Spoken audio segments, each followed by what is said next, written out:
Malta se tintervjeni f'kawża li l-Kummissjoni Ewropea fetħet dwar liġi li daħlet fis-seħħ fl-Ungerija u li qed titqies mill-bqija tal-Unjoni bħala waħda kontra id-drittijiet fundamentali tal-persuni LGBTIQ+.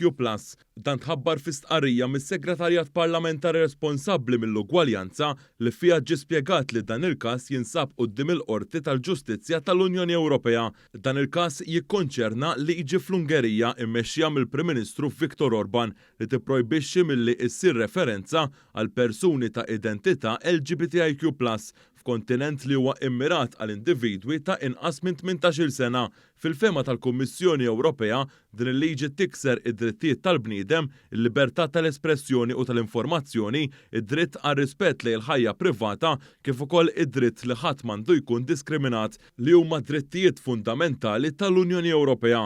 Wan jiskellem ma' segretarju parlamentari Rebecca Buttigieg li qalet li ttieħdet id-deċiżjoni li Malta tingħaqad ma' stati membri oħra tal-Unjoni Ewropea biex tappoġġja il-pożizzjoni tal-Kummissjoni Ewropea f'dan il-każ. Hija fakret li Malta hija l-pajjiż fl-Unjoni Ewropea bl-aktar liġijiet u politika favur l-ugwaljanza, pajjiż li għal 7 snin konsekuttivi baqa' fil-quċċata tar-Rainbow Map tal-Organizzazzjoni Ewropea tad-Drittijiet tal-Persuni LGBTIQ+.